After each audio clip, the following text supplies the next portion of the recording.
Damn it. All right. Welcome back to another episode. I drop glue, not sniff. Welcome back to another episode of the Bluebond Peek Show Podcast, and we're starting out right away with Allie sniffing glue. Sorry. That's how I prepare. I'm nervous. Oh, I think we just say no to sniffing glue here. I know. All right, so another episode. I remember before we decided what we were going to be talking about on some of these podcasts, and some of it is going to be gear and people and musicians and all that kind of crap. So today's thought of the day. Guitar players, because I would imagine you all play guitar if you're watching us. I want to know, who do you think, not the best guitar player and not the best tone necessarily, but a guitar player that you just know who they are immediately by the way they're playing or by their tone or something like that. Like a perfect example, not necessarily in my top 5 guitar players, but like Mark Knopfler. Yeah. Like I think you could tell who he is, but 3 seconds into a solo. Yeah, it's a good one. He's got a unique style, unique sound. But it's, I'm sure most people know this, it's because he doesn't use a pick. Yeah, he plays with his fingers.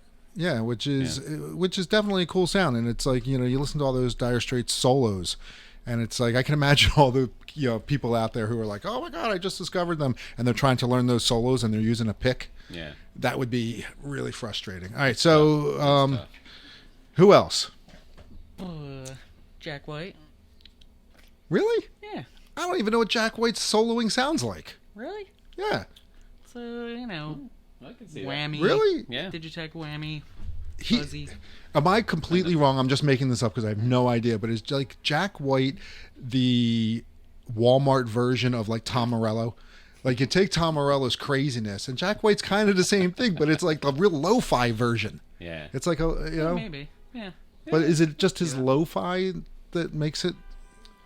He's like a riff monster. Yeah. You know what I mean? He plays bass on guitar pretty much. Yeah, it's all single note, like for the most part. Yeah, and pretty much. Yeah, he's definitely got a There's a crazy man just stumbled in. He doesn't play like Jimmy Page. We know that on these microphones you can't hear the peanut gallery over there because the microphones do not pick that up. But yes, that is Mike Coughlin saying, he plays like Jimmy Page. Wow, if I close my eyes, it feels like Mike is right here. Yeah, I know. That was my impersonation. In the room. Well, yeah, that goes back then to the thing. Remember, what was that show that they did with Jack White, Jimmy Page? It Might Get Loud. Yeah. Like how? Who else was on? It was the Edge. Yeah. Who was one of our other prospects? No. Oh, here we go. Did you ever see Henry Rollins talk about U2? No. There was a reel that showed up on my one of my social media feeds. It was fucking hilarious because he was like, U2 is, and I don't necessarily agree with this because when I was in high school, I certainly played enough U2. He was like, they're the worst of the super bands. He said they have the worst rhythm section ever. They have a bass player who can't play. All he does is go dun dun dun dun dun. Their drummer has one beat that he plays. The guitar player is just all tricks and machinery. It's not anything he's really playing. And the singer is like a lounge singer. It's like, I don't know about that. Okay, but wait a second. I think I don't know if I 100% agree with it, but I find something interesting. As a whole, U2 was very good. Yeah. If you break them into the parts, maybe they're not as good. And is that a reason that they've never really gone out on solo stuff? Like, I've never heard Adam Clayton playing with other people. Like, would other bands want him as a bass player? I can't even think of the bass in a U2 song. I can't even think of it. It goes like this. Dun dun dun dun dun dun dun dun dun dun dun. But that's kind of their style. Yeah. I know, true, but come on. Like, couldn't you, if right now, if I said 1 week from now you have to fill in for Adam Clayton in a U2 concert, I think you could do it. Maybe. Get your pick. Do I have start to? hitting 16th notes. Borrow Allie's bass. That's and it. go to town. Yeah. Do I have to? Now, I know this is going to come across like I'm the only one busting on these guys, but because I love them, though. I remember, like, it was like I was in high school sitting there trying to figure out Two Hearts Beat as One. You know, I didn't even know how to play the guitar yet, but I was trying to figure that shit out. Someone should have told me, you need a lot of pedals. No, you need a delay pedal. That's about it. No. Have you ever seen his rig? What people like? I saw a thing. I've seen he it. doesn't have a delay pedal. He has like 15 delay pedals going into each other. I know I'm exaggerating for all those people who say it's not 15. I just made that up. But no, it's not one pedal. It's a whole bunch of delay pedals. Yeah. He's got a guy who works his effects unit. Oh yeah, I know that. Yeah. I know. But the main that slapback delay, sound, which was a Roland, I think an SD 3000 back in the 80s. That's what he was using. Really, I thought it was well. Nowadays, it's mostly that Line 6 pedal, isn't it? That big green one. No, he was using the Korg one, which was the reissue of the Roland SD 3000. He should friggin' open up his own company. Yeah. That just makes delay pedals. It makes the most sense to me. I had one of those back in the 80s, and when you plugged a Strat into it, it sounded exactly like U2. It was crazy. Here comes George Spellman. Hey, George, he's our resident guitar student. We did. Yeah. Always complaining. All right, so one of the things about doing this podcast in the stores, customers come in. So George just came in for his lesson. He's kind of our resident Keith Richards kind of guitar playing looking guy. All right. So, okay, I wasn't going to bring this up because I know we're talking about guitar players and things like that. But bringing up the Edge, you know where I'm going with this. Yeah. I talk about it all the time. The shiver. Anyone know Allie, tell me what the shiver is. It's Rich's version of imposter syndrome. The shiver is those artists that got a long career out of basically faking it, who shiver at night. Yes, it is. Worrying about being exposed as a fraud. Yes, so basically my concept is this. You know how everyone in life, you kind of, like every once in a while, you'll be laying in bed, you'll be going to sleep, and all of a sudden you go, oh, fuck, because something's not right. It's like you might be doing a job that you think, I'm not qualified for this. It's just that moment of insecurity, right? And I think a lot of fucking musicians must have this. And not to talk about the Edge, because he's wonderful, but I bet you he shivers every once in a while. Who's my number one musician shiver ever? Oh, Kiedis. Anthony friggin' Kiedis. Yeah, come on. The Chili Peppers started out so good. He was rapping. He was doing his white boy, whatever he was doing. They got super successful. They got 2 albums doing that or whatever it was. And then at some point he decided to sing. And you can't tell me that when he's in the studio, when everyone's listening before they friggin' auto-tune it, that and when he's laying in bed like the night before they're going to go into the studio and cut vocals, he doesn't friggin' shiver. He has to. Drugs are very powerful. Yeah. And one of the first songs he sang was their crossover hit Under the Bridge, which made them all stinking rich. Yeah, but that's the point. It's I like, imagine listen, takes away a lot of the shivers. the shiver doesn't count if you're not successful. If Yeah. you're not successful, then whatever, you're not talented.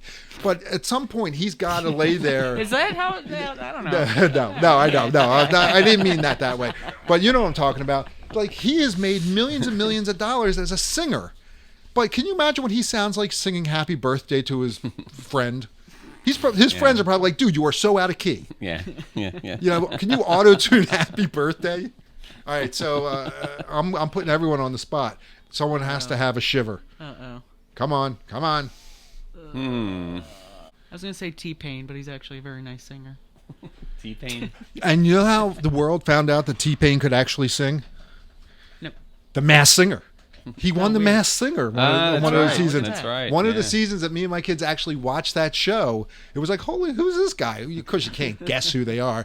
But yeah, actually, wait.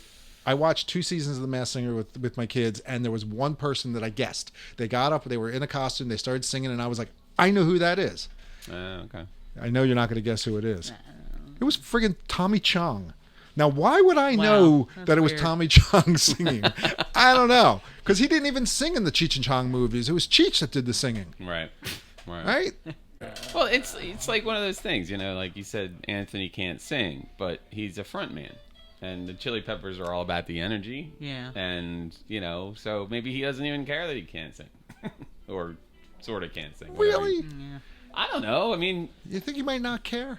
I don't know. You think he's just that... He's rich and he's famous, and he's if he doesn't feel like singing, he can just hold the mic out, and a million people are going to sing the lyrics to all his songs. So, it's one of those things. All right. So, okay, here's another question then. I'm just segueing then. Okay, into someone that everybody loves. Everyone loves Eddie Vedder, right? For the most part. Sure. Yeah, I like him. Don't really know him. Yeah. That's, No, I bet, it could be a prick. people, you can't bust on Pearl Jam. Right. Except for he falls in the same category as what? Dave Matthews. Oh, Oh, Dave Matthews. God. Yeah. I would With not. with the okay. Now I am a Eddie Vedder fan. Here's my okay. So no, I never no, thought about no. this before, but I've always busted on Dave Matthews for the way he sings because it's so fake, right? Like once again, going back to Happy Birthday, can you imagine if you had Anthony Kiedis and Dave Matthews singing Happy Birthday at the same time to the same person? Mm-hmm. Like, wouldn't you yell at them? Wouldn't you be like, guys, what the hell? Just sing it normal. I appreciate the party, but Yeah, read the room here. Stop with that Dave Matthews crap that you're doing. Does Eddie Vedder really sing like that, or is that like just an affectation that he thought out and planned? Nah, I would say it was natural. I think he just kind of he might have been influenced by somebody, and kind of morphed into that. I can't think of who it would be, but he's consistently had that tone and that delivery, But you know how like guitar players, like when you play guitar, at some point you decided what kind of guitar player you were going to be. Like you decided, I'm not going to be a bebop jazz player. I'm Right. going to be playing this, like Jimmy Page or any of the great, like Stevie Ray Vaughan. As soon as he plays a note, you go the tone and the way he's playing it, you know who it is. So he's decided he was going to be that kind of blues player. True. Do singers do the same thing? I think so. So you can. So it's not. So the question is: so is it fake or is it? I don't know. Like, is Eddie Vedder like if he sang Happy Birthday, would it be in the Eddie Vedder voice? depends if he gets getting paid or not. I Yeah. guess. Yeah, a lot of it has to do with Yeah. the energy of Yeah. performing live. I mean, Yeah. you remember how exciting that was at that time for music? It was like, these guys were coming out of Seattle and the Northern California, and they were doing a whole different type of thing, and it was it was it kind of, the whole style was formed around these bands for the what they called the alternative era. So I think Eddie Vedder probably, I think he did find his niche with that, and So it's a decision to sing like that. yeah, I And think can so. can you imagine if, like, whatever band Michael Stipe was in before REM, let's say it's 1979, and he's playing in a band, and you get a recording of it, and you can understand every friggin' word he says, and it was like clear as a bell. His enunciation was perfect. Yeah. And then all of a sudden he's like, "Oh, I'm in REM now. Like, I have an idea. What if I sing in a way that no one can understand a fucking word I say?" Minimal jaw movement singing. Yeah, That's that era. Yeah. that's interesting. We should, And the guy from Live, Ed, I forget his name, the singer, he was like totally a fan of Stipes, and he copied everything he did. The first Live record, they sounded like REM. Really? Oh yeah. So I guess singers really do that, and that's okay. It's okay for just to like. So I could I'm gonna go home and record it. And I'm just gonna be like, you know what? I'm gonna sing. You know what? Wait, is it okay if you do something that isn't so derivative? Because like when you hear someone and they sing and it's like, they're doing the Dylan voice. The trend. You immediately go, yeah. bad. Yeah. Well, yeah, it depends. Like for the Dave Matthews thing, I always felt he was trying to sound like Peter Gabriel. Can you see that? I had never thought of that before. Yeah. Yeah, you know what? Yeah. So, I don't even know if he was a fan, but to me it sounds like he's trying to sound like Peter Gabriel. I just saw an old Genesis reel that came up, and I watched the whole thing with Peter Gabriel. It was just hilarious. That old stuff is so theatrically. I love that stuff. Yeah. Well, that's because we're old. Yeah. Can you imagine going if Peter Gabriel joined up with the guys from Genesis and they went on tour again? Yeah. It would only be 50-year-old white guys. Oh, well, yeah. Yeah, Probably. but it would be. But we would love it. We'd be like, 100%. woohoo! Yeah. Do it. Yeah, actually, you know what? I never thought about that, but yeah, he does have that quirkiness Yeah. of the quick up and down kind of thing. Yeah. Huh. Yeah. All right, so back to guitar players. There's got to be someone of today's generation, guitar playing wise. Oh, Nile Rodgers. Not today, but also today. But not Really? traditionally. You think? Tone-wise? Or, well, playing style-wise. And tone, I feel like. I wonder if I could pick that out. Yeah. Or somebody's copying Nile Rodgers. Yeah. Like, I don't think anybody can ever claim that style.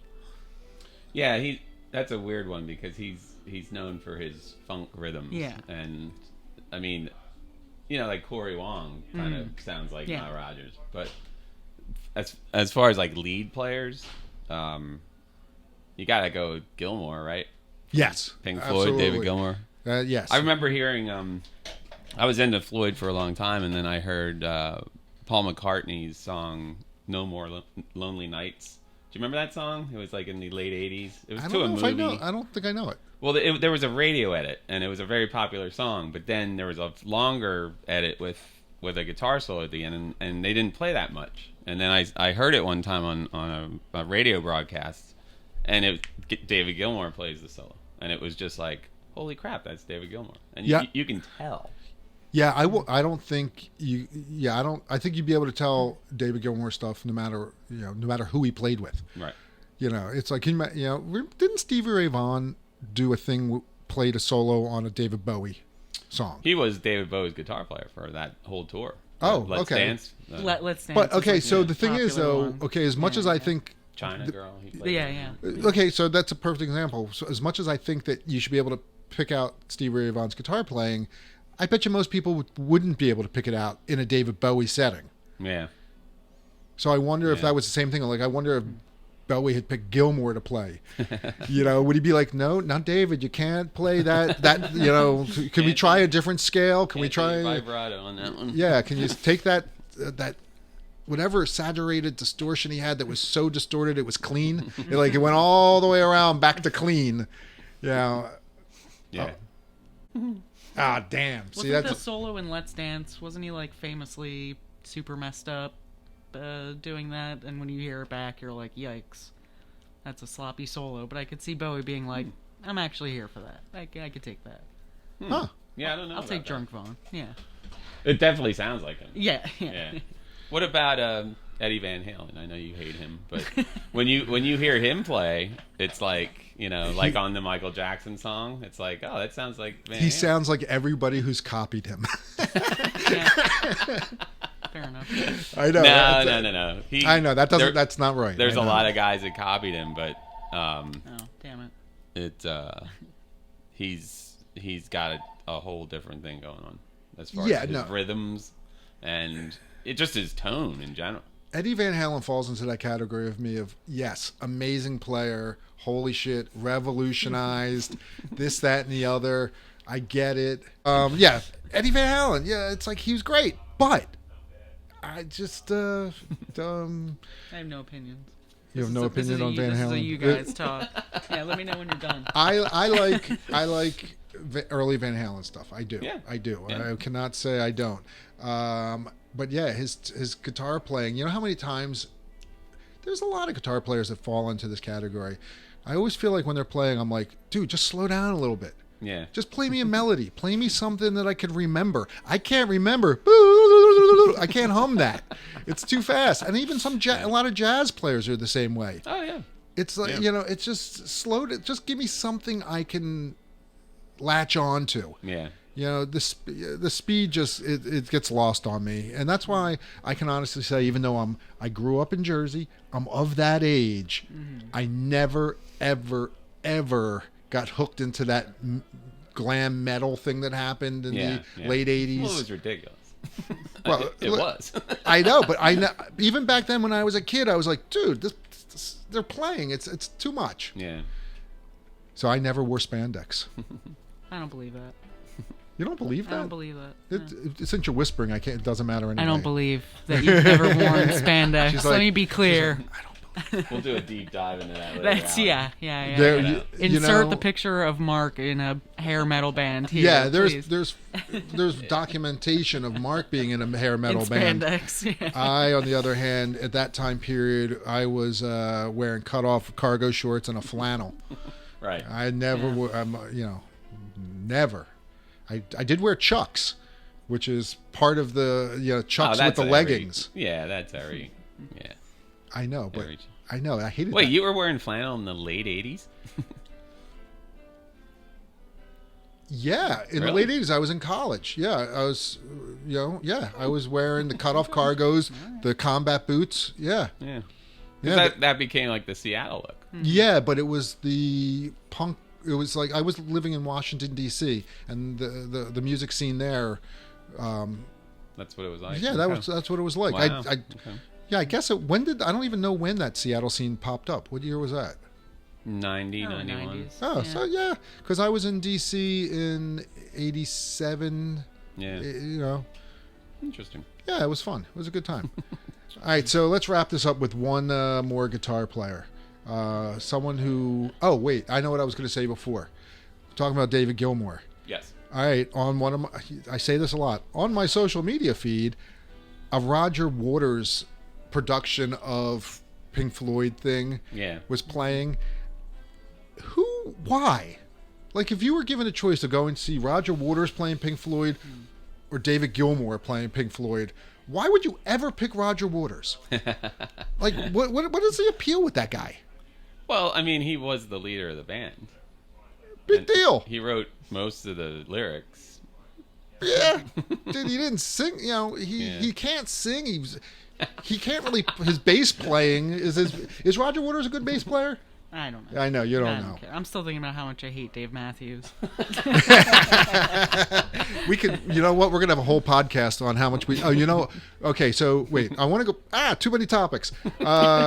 Dave Matthews. So some of you know, some of you don't know. I, for a while, had a little business of selling prayer candles that I would turn people into pictures of religious figures and put them on prayer candles, and sold way more of them than I ever really should have because I can't believe people like them. So. On Etsy, I had that, and someone wrote me a letter going, "Could you please do Dave Matthews?" I was like, "No," and they said about, "Come on, I need a Dave Matthews candle." I was like, "Why would anyone want a Dave Matthews candle?" So I friggin' did a Dave Matthews candle, sold it to them, decided, you know what, maybe other people want it. I'll put it up on the site. Put it up on the site. Within 24 hours, I got a cease and desist from Dave Matthews' lawyers. I sold one of them, and in 24 friggin' He's like, hours. Who's talking about me out there? Yeah, he's got his little minions out there being like, "Oh, I hear something. My ears are perked up. They're obsessed with Someone me. made Yeah. 5 cents off of me." Yeah. So yes, that's my thought on Dave Matthews and his lawyers. Yikes. But yes, Greedy. Yikes, yeah.